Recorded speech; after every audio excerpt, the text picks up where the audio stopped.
Time to go live. Time to go Good morning, live. everyone. Good 6 morning. a.m. Eastern Time on the 3rd of November, 2025. And it's still 5 a.m. somewhere. Yeah. 5 a.m. live. Nick Compton, how you doing? Good to see you, Doc. Good to see you. Good to be seen. Not viewed yet. So we're going to be talking to Nick Compton. And if you have any questions, please put them in the chat. And #KMT for a chance to win what, Alia? A t-shirt. A Like Kilt's Mighty t-shirt. Tribe t-shirts. Such as this. It could be a different color. And Nick, where are you in this world right now? I'm in Cape Town, South Africa. Nice. Have you What's been? time? So it's a little later there, right? Yeah, it's 1 o'clock, lunchtime. So yeah, and I was just saying, it's blue sky, hot weather, summer's coming. Yeah. And we got winter coming here in the States and many other places around the northern hemisphere. I was just in London for the last 6 months, so I got out at a good time. I timed it perfectly, I think. Well, I go from upstate New York to Sarasota, Florida, so I go south for the winter time. It's still it's nice wherever you're at. I love snow. I love the seasons, and I love the Dodgers. 2 in a row, huh? Yeah, 2 in a row. But well, just the most important thing is to play the game. Win or lose, play. Get up and show up. It's all it takes. That's what Dr. Nelson Alia and Kilt's practice doing as many days as we can. Do you want to lead it off, Dr. Nelson? Yeah, sure. But do we have any announcements, Alia? Do we have anything coming up next week? Let's see what's happening next week. I think it's Hack Your Health. Yes. That's next week. Yeah, exactly. And we have something on that Friday. Yeah, so I'm going to put that link in the chat right now. So we're going to have dinner on the 11th. 14th. The month is 11. On the 14th of November at Terra de Gaucho in Tampa, Florida. It's 12 minutes away from Hack Your Health. Just sign up for the RSVP because I got a call today. The manager, she's expecting my call to set up all the chairs that we need. So please sign up, seats. And please show up. Oh, and please show sign up. up Yeah, and show up. Sign up and we're, show up. We're relying on you showing up with cash in hand so Dr. Nelson doesn't have to pay the entire bill. Or is it killed? Exactly. No, it's not like Dr. Kilt's. They're reserving a room for us, and we're reserving it based on the Kilt's Health staff. So I'm paying for our staff, but everybody else is good. But yeah, show up. We want to have fun. We have room for 100 people. So we're making reservations for 100 people. Yeah. Yes. Sign up, show up, cash up. But it's supposed to be a carnivore community, and we're here as lions. And Nick's here, a pro athlete, cricketer, former, but I think he probably has some good energy even today. And Dr. Nelson, you want to hit it off? Yeah, one more thing. Zoom call tonight at 5:30 Eastern. And okay? I'm traveling, and I may not make it because I'll be in the air today. Okay. We'll be there. DC will be there. We'll be there in DC speaking about breath work and ice baths. So be there. All right. So Nick, thank you for being here this morning. And we're going to let you give us a little bit of background on you, who you are, what you do, and how you ended up talking about carnivore here. Great. Well, yeah, firstly, thanks very much for having me on. I'm sitting here in Cape Town. It's hot and warm. I've been in the UK for the last 6 months, so I've escaped at a good time. But I grew up in South Africa to a very sort of sport-mad family. I had a famous grandfather who played cricket for England. So to Americans who are listening, cricket's very similar to baseball. It's Yeah, it's a very similar sport, and most people find it quite confusing. But it's played all around the world, mainly in India, Pakistan, these sort of countries that are absolutely sport mad, or cricket mad, should I say? So I had this like legacy, this family legacy, which was at the forefront of my mind since I was a young boy, and I always wanted to be a great sort of cricketer one day, like my grandfather was. And I eventually got a scholarship to go overseas to England. To follow in his footsteps in a way. And yeah, I became a professional at the age of 17 in my last year of school, and did that for sort of 20 years. Ended up playing for England and reaching that sort of milestone, that dream. But what probably wasn't without its sort of bumps and bruises along the way. And I think growing up in South Africa and leaving home at that young age really challenged me, I think, emotionally more than anything. To be away from family for that length of time. They remained here in South Africa, and that's partly why I'm sort of back here now, I think, is, I'm trying to get back to family and what have you as they get a bit older. But in a nutshell, I had a real battle with mental health. I think from a very young age, I probably didn't understand it as well as I would have liked at that age. I was, emotional, and really struggled with anxiety in quite a paralyzing way. And I think at the time, I was always putting a plaster on it, trying to get through the next, stage, or whether it be leaving home, going overseas, playing, competitive sport at a very young age, and playing it, to quite a high degree, and then becoming a professional at a young age, and sort of learning the ropes, and the insights into what it meant to be a professional. And of course, that was a journey of itself. So I think anxiety, paralyzing anxiety, and then depression became pretty much a part of my story, so much so that I wrote a book 2 years ago, which was nominated for Sports Book of the Year award in the UK. And I opened up quite openly about depression and anxiety, and some of the struggles that not just me, but obviously many sportsmen and athletes have obviously opened up more about in the recent past, more so. And I just think, it's something that baffled me for years, because I'd seen many psychiatrists, psychologists,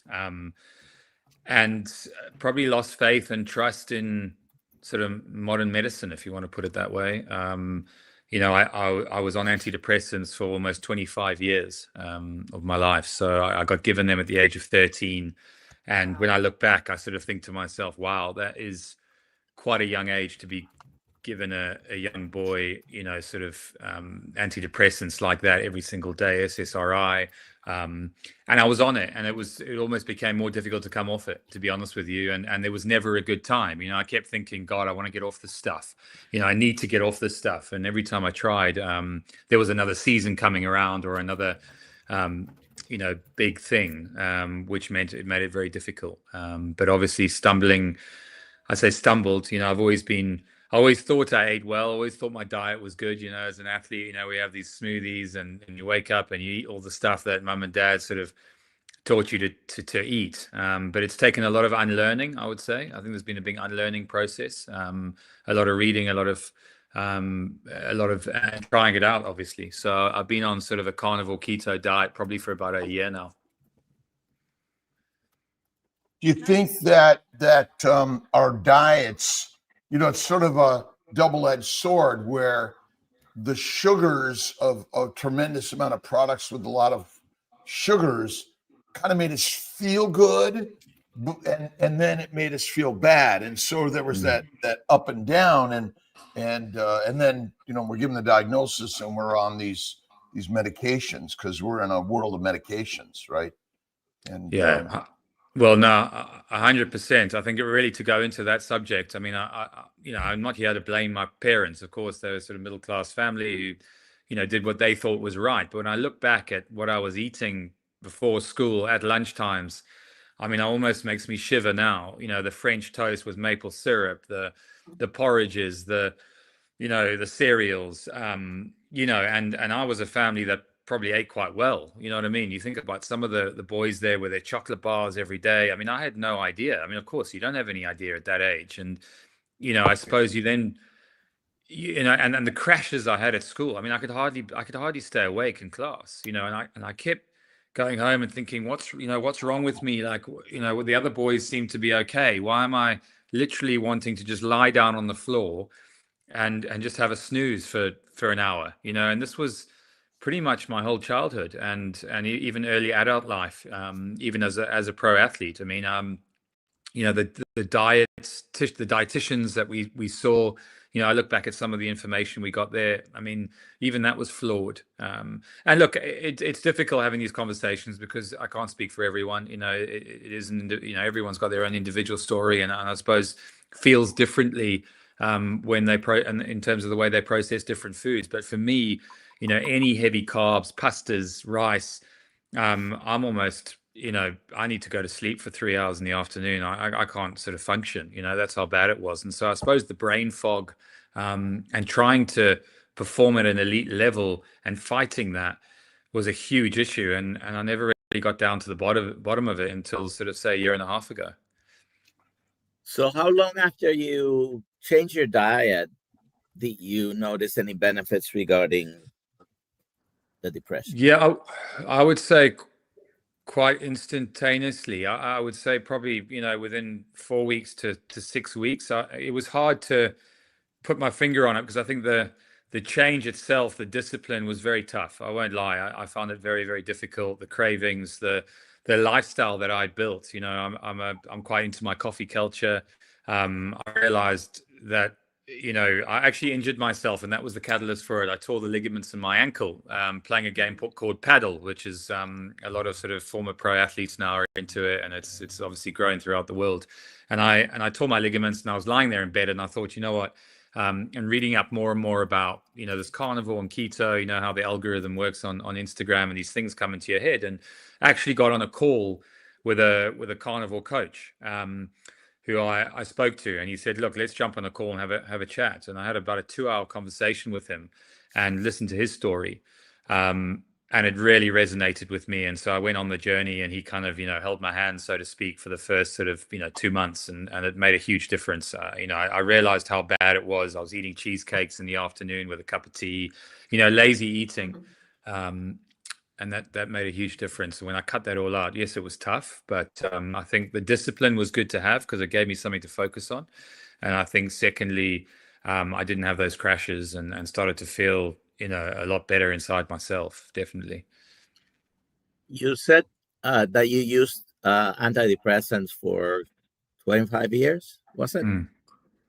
So from teenager, obviously, to be on antidepressants, you have to be seeing the doctors on a regular basis. Did any one of them at any point in 25 years say, we need to look at what you eat? We need to change your diet. We need to do something nutritionally? Never, no. I never had a conversation about that. I was always interested in diet because I was always trying to, get an extra edge. Sorry, Doc, you want to say something? No, keep on going. I'm just this. I'm for the after. Oh, right. Yeah, so the answer is no. But obviously I had a keen interest in diet. I mean, I was an athlete who wanted to be that next Tiger Woods, that was my dream. Living, eating, breathing, sleeping, elite performance, how do we get better? I mean, we had a dietitian who came and saw us, who put us on greens. There's a green substance. So they had us all drinking that. Then they had us having fish and vegetables for breakfast, which actually was obviously a lot better than the porridges and what have you that they were eating before that. So there was some improvement there when we stuck to it, but there was never any talk about nutrition. It angered me actually, because I saw the top people in London. I saw the top people here in South Africa.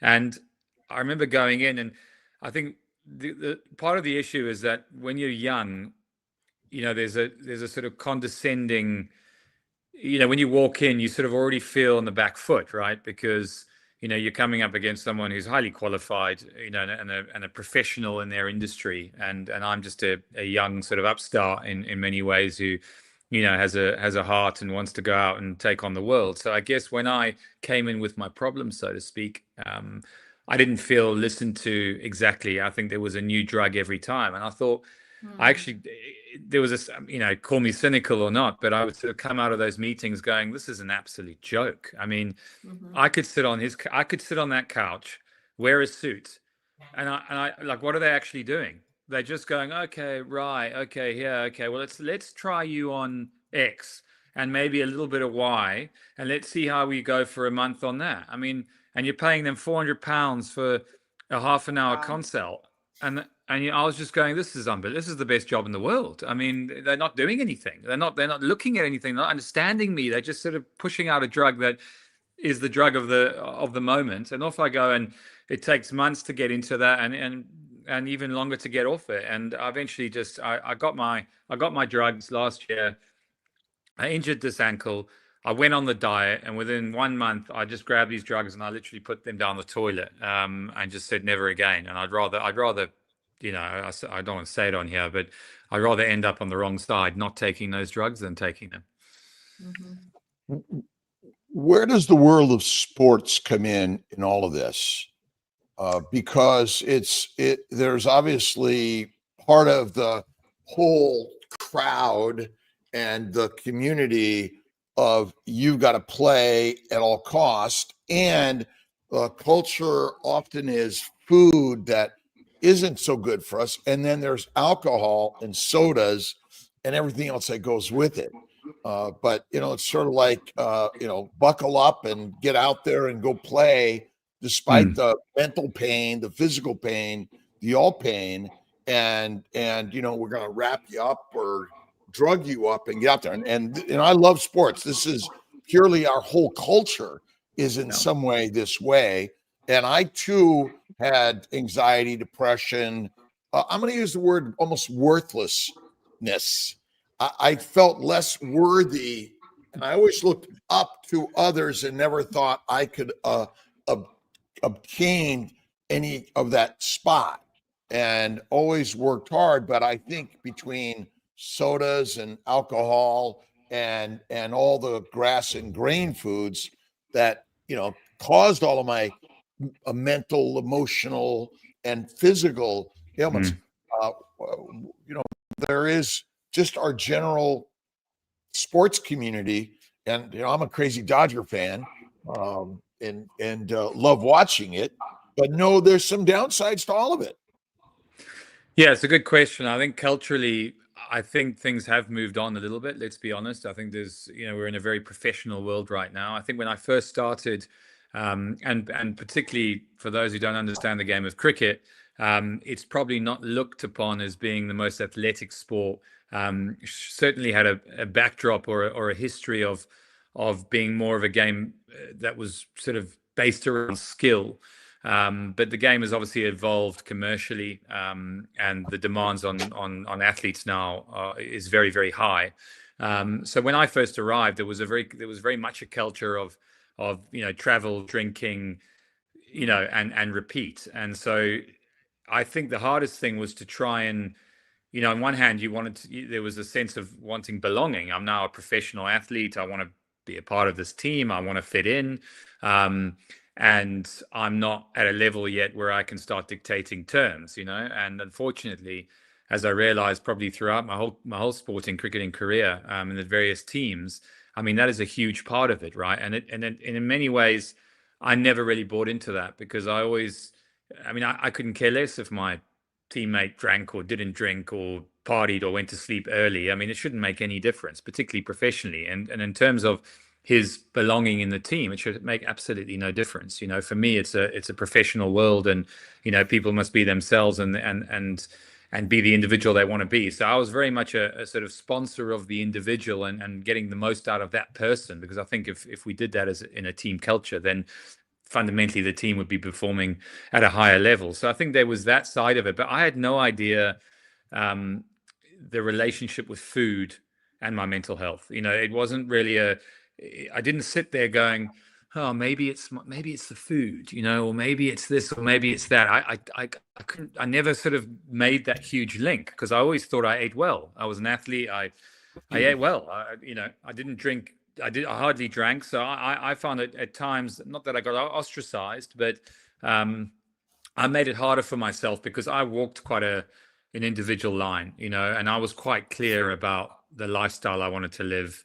I wanted good sleep. I didn't want to be drinking beers ad hoc. Yeah, sure, maybe after a massive victory or winning, you know, the Super Bowl or something like that, you know, you can go and have a few beers. But I think generally, so coming back to that, it was very difficult, and there was never a big, you know, the diet side of it was never pushed on us. You know what I mean? It was left to ourselves. And maybe that's because they were like, well, you're adults and, you know, you're professional athletes, so therefore go and make your own decisions. But there was a lot of other stuff pushed on us. And I look back and I think they got it all wrong. You know, some of the training methods, you know, would be in vogue for 3 years. And then suddenly there would be a whole shift towards another training method. And you think, well, hang on a minute, what happened to the guy who was pushing those training methods, and what's happened to my back over the last 4 years because I've been squatting 200 kgs in a sport where I should never have been doing that. You know what I mean? So, yeah, I don't know if I've answered the question, but I think that there's a lot of dynamics going on, and I think there's a lot of misinformation, information out there, as we all know, and I think trying to get through that and have, and I think the important thing is to probably stumble on a good, you know, sort of mentor. I think those that do tend to get lucky, and those that don't, you hear so many stories of talented athletes who you think, wow, what happened to Johnny? You know, Johnny was an exceptional player and he never made it. Why did he not make it? And actually, if you look deeply into that, they probably didn't have the guidance or the mentor. That was the only difference, you know. I was reading a little bit of Salzberg's book, the relationship of alimentation and disease, and you know the diseases of which I shall briefly treat in the remaining chapters of this work have their primary cause in unhealthy alimentation, and also talks about thrombosis, blood clots, and fermentation. And there's a comment somewhere in here, I don't know where it is, you know, which is worse, the sugars, the alcohol, carbs or alcohol, but in fact, the carbohydrates in our gut ferment and make alcohol. So in fact, you may not be drinking alcohol, but a carb eater in general is making alcohol in our bowels, and so autologous alcohol syndrome or fermentation, which happens in our bodies, and so we may not think we're drinking it, but we're making it. Right. Yeah, I mean, look, I mean that's interesting. That's fascinating to hear, and it doesn't surprise me. I think the big issue or the biggest thing that I've noticed is my gut health, because I had issues with bloating. I think I got a disease in India, you know, which was like a waterborne disease, which just killed me for about 3 years. But the bloating has been there from a young age, and I always sort of, you know, I tried these probiotics, I tried everything, and it absolutely killed me. And then obviously, you know, having done the sort of carnivore diet and cut out all that sort of stuff, it's amazing how, you know, what the turnaround's been. And so what's your mission today, Nick? Tell us a little bit about your former self and then your current self. Yeah, that's a good question. I think what I have realized is the transition from elite sport to a normal life has been a challenge. I think, you know, it's been heard before, but you talk about identity, you talk about meaning, purpose, all these kind of things. You know, 1 minute you're playing for your country, representing your country, living a so-called dream, and within seconds or days or minutes, you're suddenly sitting in your bedroom and everything's kind of spinning, you know. And it's a very, you know, I would say, you know, visual reality in many ways, and getting over that has been has been a challenge. I think writing the book was quite helpful. I think therapeutic in many ways to kind of, you know, unravel my own journey, which was quite layered in many ways. I think having this grandfather who was you know, who played football as in soccer for Arsenal, which is one of the big Premier League teams, and he played cricket for England. So he was a real legend back in the 40s and 50s. So I think, you know, having that sort of picture of him above your sort of in your bedroom, I think was always a tough yardstick. And I think trying to separate myself from my own achievements to maybe that and what I'd hoped to achieve, I think has been a challenge in itself. I've done many different things. I'm quite a creative guy, so I've gone into photography and I enjoy my travel. I do a lot of media, TV commentary now for different cricket tournaments around the world. But I think the book for me and the ability to help other young players is something that I feel is a bit of a calling. I try and mentor and have mentored a few young professionals. The diet side of it is a difficult one in the sense I'm not somebody who wants to push, whether it be diet or religion or anything like that on an individual. I think it's much better when it sort of comes organically and they can sort of see the change in me and go, hey, so what are you doing at the moment? And I can sort of do it that way. So look, I think maybe commercializing the ability I have to mentor other players and speak. I've done a lot of speaking in London from a sports business perspective, but also on a mental health perspective. I think there's a real opportunity there to make a difference. And I think this dynamic now of the diet of eating, in this ketogenic sort of carnivore way has had a huge impact on me. And look, it might not be everyone. Some people are happy and living life and in a great way anyway, and maybe don't need to do this. But I think for me, and I'm sure many others, I know many others, it's made a huge impact on their lives. So I think it's about sort of thinking about how I can maybe take this forward and help people who are in need. Do you have any particular books that you've sort of found really helpful? Obviously your own. I'm just curious if anyone else's books or stories that have kind of changed your direction in life. I wouldn't say I've read many books at this stage. I would say I'm sort of, I would say I'm into a year of the carnivores and of this ketogenic diet. So I'm still very much, I'm humble enough to say I'm learning. And I thank you for being so open in your podcasts and on your content, which I've listened to a lot amongst many others. So I think for me, it's still trying to absorb as much information as I can before. I've always been reticent to go out there and tell people, hey, you must do this or you must be ketogenic until I've sort of proven it to myself, and I think it is still an early stage. I still have days where I feel anxious. It hasn't cured me, and I'd be lying if I said, I'm the finished article, everything's changed. My whole world is 100%. It isn't. But I would say if I look at, that paralyzing anxiety, that paralyzing brain fog where I just couldn't function, I would say that has gone. And when I stick to the diet, and sure, I've not been perfect.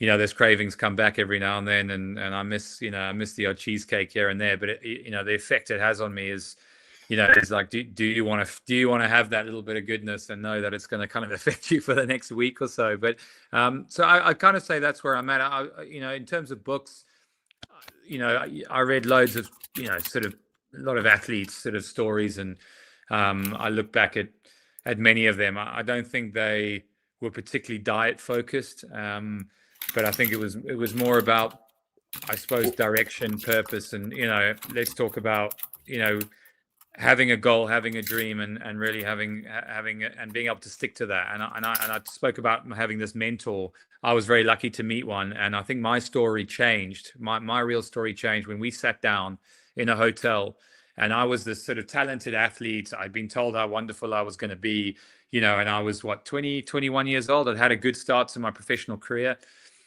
and I thought I should be playing, regularly in the first team, etc. And I was going through a little bit of lull, and he sat down with me and said, where are you at the moment? And I said, well, I should be playing in the team. And he said, well, here are your statistics, and you're not as good as you think you are. And I it was a bit of a dent to the ego, because I was like, well, what do you mean? And he said, well, here are your stats. And, in a game like cricket, stats don't lie. And that was the start of the journey, where he said, look, give me a call if you want to do some proper work. And I sort of went away a little bit disgruntled and thought, what does this guy know and what have you? And about 4 months later, I went and saw him, and we sat down, and in a year on from there, I ended up getting picked for my country. And the work that I put in, there was a lot of unlearning. It was almost like the analogy of having an onion.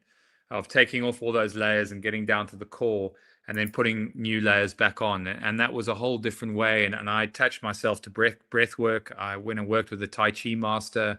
I did a lot of Bikram yoga at that stage, a lot of journaling, a lot of writing, and really looked at what my strengths were and where I was going and where the gap was in my profession and the opportunity. And we built that machine over the next 10 years. And so that's kind of my story in terms of my professional story, and probably what I'm most proud about, in terms of understanding that if you have a journey, if you have a goal, and you've got someone that you can trust and be really brutally honest with yourself and them, then I think you've got a chance. But I think the most important lesson for me was, where am I right now? Not where do I want to be tomorrow? Where are my heroes? Where am I right now? And I think if you can be honest with yourself there, then you've got a chance to move to the next stage. And once you get to the next stage, you be grateful and go, right, I've got a chance to go to the next one. And that was kind of how it was for me, Doc. So the mind game, so certainly carnivore, ketovore, find some change, but it wasn't just the diet. There was a dig in and really ask questions, listen to others, and there's some other parts of this story that I think are really powerful, that you got to do the work. Yeah, 100%. I would love to have had my time again and added this diet to it. I definitely became more disciplined with my diet, and that made a huge difference during this period. And there's no, it's funny how one thing changes. And, his analogy is, you can't walk onto a professional field in front of 50,000 people for your country and expect to show things like discipline, focus, patience, if you're not doing it every day in your life. You know what I mean? It doesn't work like that. So it starts in the bedroom, it starts in the kitchen, it starts waking up in the morning. And if you're displaying those every day in your life, then when you walk out there in front of 100,000 people or 50,000 people, then you've got a better chance of showing those attributes. You know what I mean? But don't think you can just turn that on one day like that, under pressure, when you haven't done it every single day of your life. So that was probably one of the biggest lessons. And I think just the deep honesty of, where am I right now? Where do I want to go? And then working out the work that needed to go in. In my word, there was a lot of work, but I had an understanding of what needed to be done. And in cricketing terms, or in sporting terms, there's a team. I had an attribute of being able to, I was quite defensive in some ways, and every team has, attacking players and defensive players. And that's what the great thing is about a team. You need both. And I realized that if I was going to play at that elite level, I needed to have a world-class defense. Because at the moment I had an okay defense, and okay wasn't good enough. So I had to then go and put that work together to have a world-class defense. And that when I built that, suddenly all the other things came in. I suddenly found myself being out there longer, and then the success came, and I started to revel in that. And that's kind of the journey. Tell me about journaling and Just lost you there, Doc. Sorry. Journaling. Can you hear me? Am I muted? Hello? You got me? I can't. You're muted. Can't hear you guys. Yeah. Oh no, there. I was on mute. There we go. I think Doc's also on mute. Was it only me, or did everybody go out? You got it, Nick? Are we back on? You got me, Nick? Can you hear me? Nope. No. Oh shoot. I can hear you. Testing. Can you hear me, Nick? I can hear you, Doc. Yeah. Okay. All right. How about now? Still can't hear. All How about right. me? Can you hear me? Yeah, I can hear you. Oh, Yeah. okay. All right. What were you saying, Nick? Just trying to think. Where did we get? Did you guys not hear the last bit? I heard you. You did. I heard you. Yeah, we can hear you. We just can't hear him. No, I can hear Dr. Kiltz, but You can hear me. I can hear Dr. Gill. Anyways, we were talking last few minutes about mindset, which is one of the things Dr. Kills loves to talk about, and how important that is. You were mentioning you needed to know where you were at so you could go where you Yeah. wanted to go. And if you don't know where you're coming from, it's difficult to decide how to get there, where you're going in the future. So in the terms of this way of eating and changing your diet, mindset is also extremely important, because we all probably have doubts. What does your family think about your way of eating? Yeah, I think that's quite an interesting question. I think, look, firstly, mindset is absolutely key. Look, as I said, when I met this mentor of mine, he's somebody I see as almost a triple PhD in elite performance. He understood what it took. He understood a lot of the coaching methods and what needed to happen for someone to move from position A to B. I think as a young athlete, I was hungry. I had the ambition. I wanted to be like my heroes on TV. But how to get there and what was the next step was something that was probably missing. I practiced as hard as anyone else. I was doing the right things, but it wasn't quality practice, and it didn't have a direction behind it. And when I met him, I spoke about the unlearning and looking at really sort of doing a lot of writing and really understanding where is it that I want to go and where was I right now, and where and the gaps that were missing in terms of my professional, both my technical, tactical, emotional, and physical as well. So we broke those all down into different categories, and we almost said, right, where do you think you are out of 10 as a physical specimen, as an athlete? And I said, I think I'm a sort of 7 out of 10. And you said, you're a 2. And I went, okay. And then technically, he said, how good do you think? Oh, well, everyone thinks I've got a really nice technique. I went, yes, 8. And he went, you're 3. And I went, okay. So you kind of get the picture. And I suppose from a journaling perspective, after every significant session I had with him, I then went away and did something called a learning loop, which was really interesting. So there were 6 key things that I had to write. And one of them was, what did you learn today? So I wrote down what I learned today. Could be anything. When I'm hungry, I don't perform as well. Or when I had a good night's sleep, I felt that I was able to focus much better today. Then it was difficulties you experienced. So I'd write down my difficulties of, I'm really low in energy or whatever it might be. And then it was solutions, the solutions I had. So, okay, let's have a good night's sleep. Then it was any surprises that came up for me.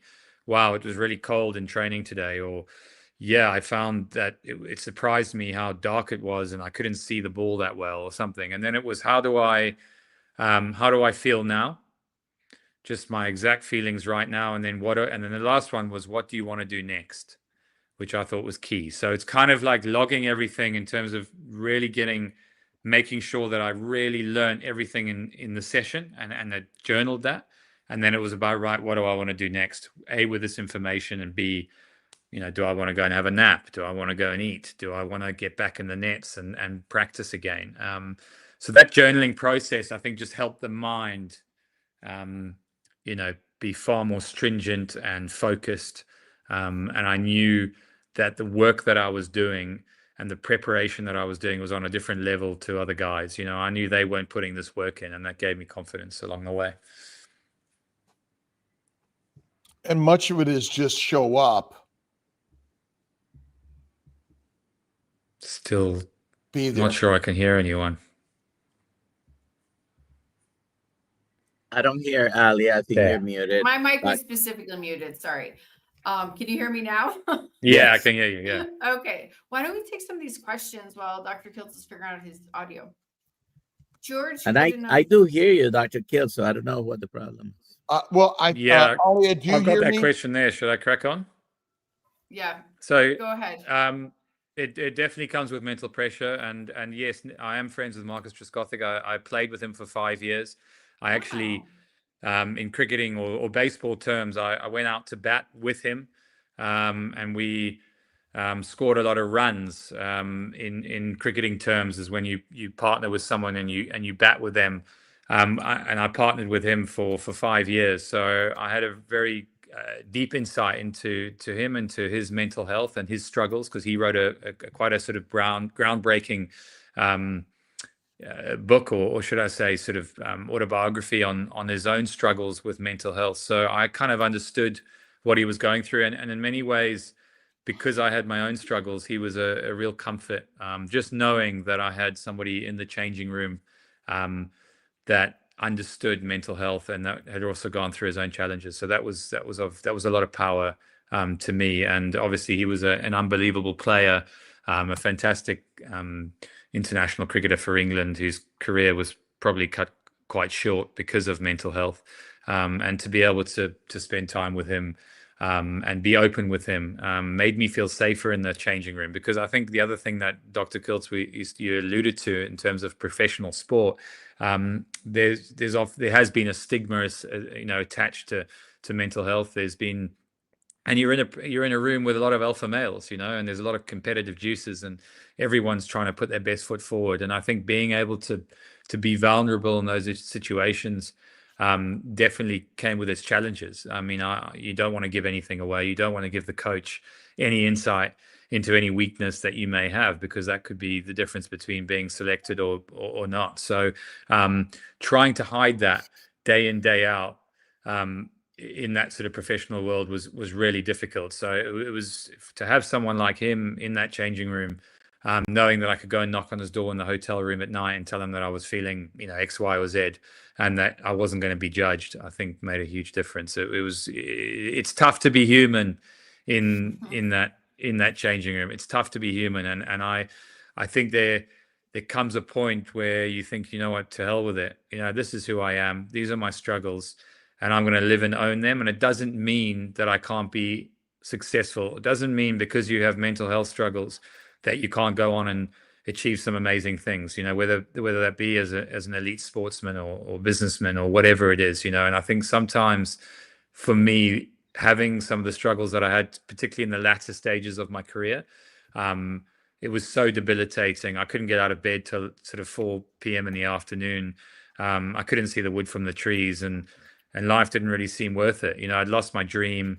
I was a shadow of the former athlete that I'd always envisaged myself being, and it was a very, very tough time. So but I think it's important you do own it. And look, I think there are people that will judge out there, but there are others now that seem to be more understanding. And I've always been open to, how do I fix this? How do I get better?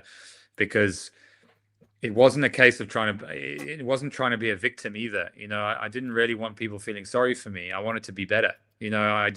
Something wasn't right, and I didn't need to go and speak to 100 healthcare practitioners or psychiatrists or psychologists. I could sit in my room and go, I don't feel good. And these drugs aren't working. Right. The questions, Daria? Yeah. Let's see. Ketovore farm mom. Speaking of depression, Nick, how long did it take for depression to lift after pulling back on the carbs? I get depressed. I realize shortly within a few hours of carbohydrate cheats. It's scary.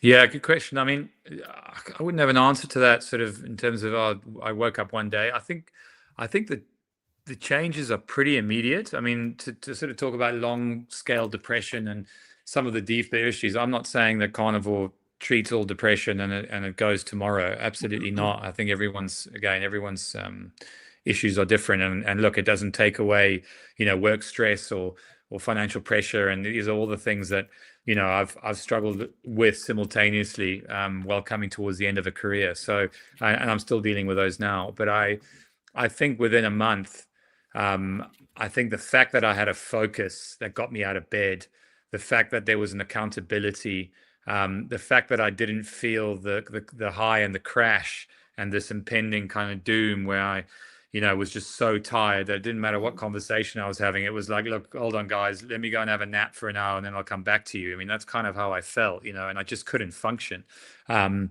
Those things went away. And I think now I'm on a sort of level playing field, should I call it, or I now am standing on more solid ground where, I can maybe tackle those things that, of course, everyone in daily life has to tackle. So I certainly haven't resolved those things, but I feel able to get up in the morning and go and train and go and exercise. Whereas before you'd have to wrench me out of bed and literally make me do it. That's how bad the sort of depression felt, and the heaviness, and obviously the impending anxiety as well.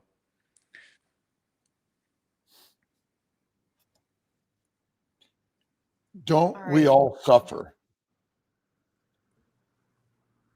Nick, can you hear Dr. Kiltz?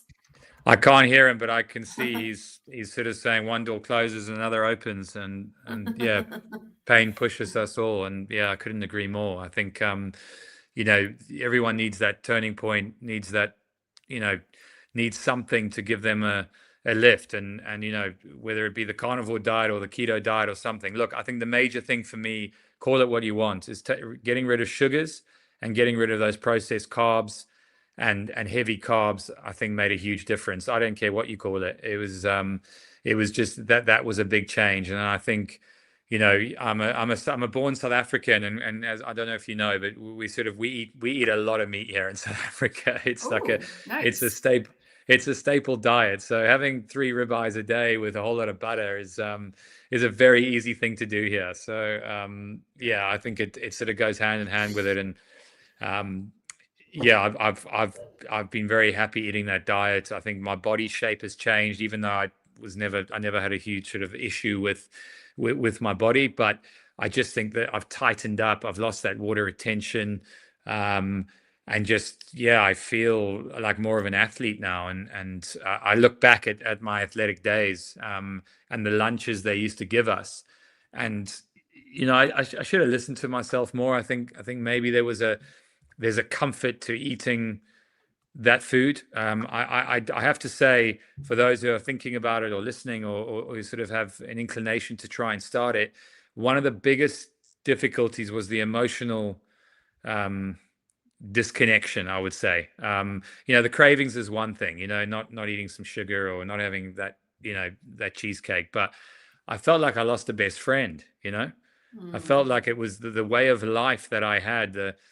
Going for a coffee and having a cheesecake was very much a part of my life. And I'm not saying there's anything terribly wrong with that, but when I cut that cheesecake out and cut those carbs and those dinners and what have you, it does change your lifestyle. And that was emotionally quite difficult to get over. And I still think I still deal with it at times because, it's a nice part of life. But I found other ways to kind of, still sort of get a fix of going for a coffee and what have you, but you don't necessarily need that cheesecake every time. But it's like, no, just you guys have it, I'm okay. That's right. You sound like me. I was all about the cheesecake and coffee. Really. Yeah. Any other questions? There is what's harder to stop, carbs or alcohol? Look, for me, definitely carbs. That probably makes me sound like quite a boring ex-professional sportsman, doesn't it? Yeah, I've never been a big drinker. I think that was something that I was quite good at sort of staying away from. I would say that the carbs has probably been bigger for me. I mean, I wouldn't say that I never drink. I think I've had a couple of tequilas and soda the other night, but I very rarely drink.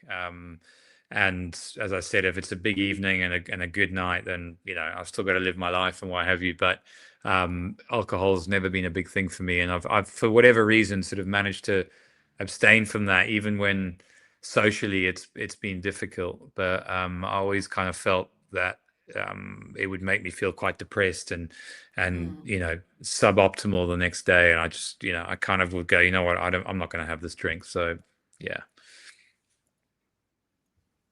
Okay, Nick, I want to be like respectful of your time. I know you said you have 50 It's all right. minutes. And we got It's all 1 right. minute Yeah. left. Well, I can do another. If you want to keep me on for another 5 minutes, I'm good. But Okay, it's up to you. let's see. Let's see. I think that all the same similar questions. Let's see. It was hard for the first few years with alcohol, but I think this is literally the same. But will carbs be as hard? That's basically the same question. Yeah, I think so. I think pretty much. Yeah. Cool. My current workout, I try and work out every day. I try not to be too obsessed by working out, in the sense that I try and have a healthy relationship with it. But I think I wake up in the morning and try and do something, whether that's like I've been quite into my Pilates for years. So that's the sort of staple diet, twice a week, I would say. Even if I do a 10-minute sort of session on YouTube or something on the floor, it just gets the body going.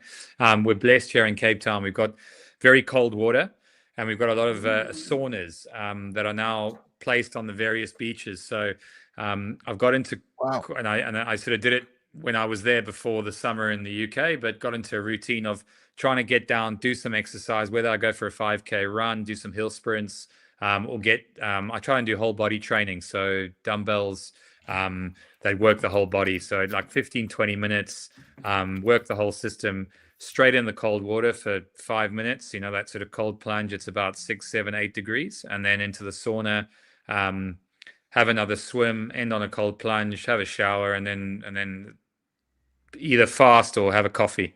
So that's kind of my morning routine, and I sort of feel like that's absolutely integral to the rest of my day and how things have been going. I've got to make sure I do something every day just to keep me ticking over.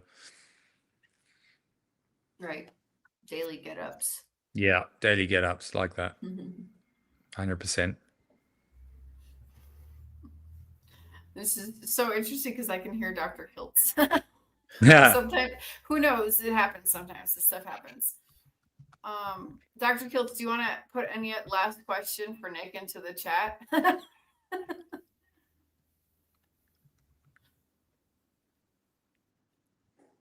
Oh, where do we follow you? On Instagram, right? Yeah, Instagram, at nick.compton. Compton, like the hood in LA.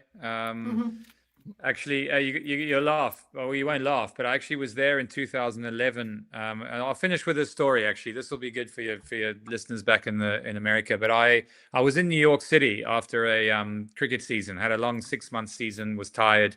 Went to visit a friend in New York City, and I tweeted something about being in New York. And the Compton Cricket Club, believe it or not, tweeted me back and said, "Hey Nick, good to see you over here. Come and visit us sometime." And I thought, the Compton Cricket Club, who the hell are these guys? You know what I mean? Anyway, so I tweeted them back. You thought they were Cut a long fans? story short. Yeah, so cut a long story short, I got on a Zoom call with an ex-British lady who had spent her whole life in Hollywood. She was very close to Sam Peckinpah, the famous director in LA. And she had worked over there for years, and she said she'd built this cricket team in the hood of LA. You wouldn't believe it or not. And which they used to take homeless kids off the streets. And because cricket has a gentlemanly sort of nature to it, she built this team in the hood of Compton, and sort of they came on tour to England. They played against my grandfather, who put a team together, who was also Dennis Compton. That was his name. So she phoned Dennis quite famously and said, "Hi Dennis, it's Katie Haber here from Hollywood. We've got the Compton Cricket Club." And he said, "Oh, Katie, great to hear from you, and so glad that you could name your cricket team after us," after him, not knowing that there was something bigger than him out there. But I went over and met these guys, and I went and coached them and did a little documentary, which I could actually send you, in the hood of Compton. Yeah, it was an amazing story. So I've spent a lot of time there teaching cricket in Compton and downtown LA, where it all started. And it was an amazing story, and made some really good friends out there. So we'd love to get back to LA. Loved it. Had a great time out there. And hopefully my story can sort of inspire a few young Americans, not only to play cricket, and it's a big sport out there. There's a lot going on. There's a lot of cricket in America.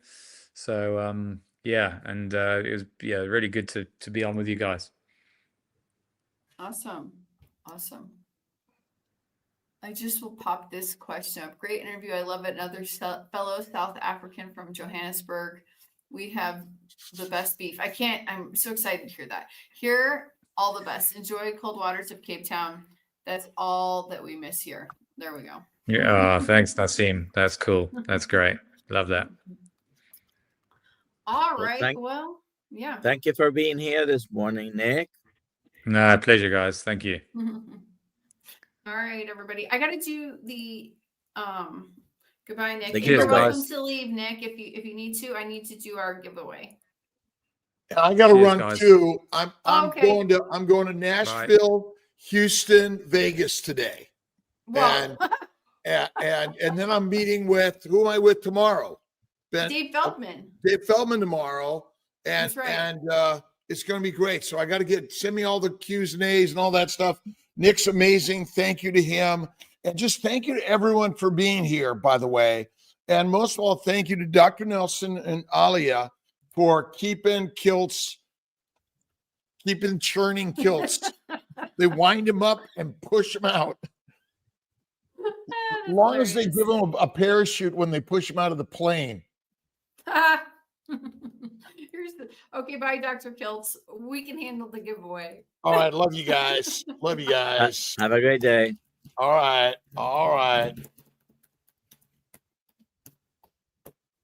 Stevie Wood, congratulations. Email me. Cool. Awesome. Alia at drkilts.com. We will talk soon. And I will get you a gift. There you go. All right, everybody. It's been a beautiful morning. If you are not a member of the KMT, please sign up for free, and we will see you tonight at our Zoom call. Utilize 5:30 this time. p.m. Eastern Time. Exactly. You can utilize this time. You have Dr. Nelson captive, and he will answer your questions. Bye. And All Guy Carnivore at 7. At 7 and 3 minutes. All right. Well, should we let them just transfer over to Dr. Yeah. Sounds good to me. Bye, everybody. Bye, everybody. Have a great day.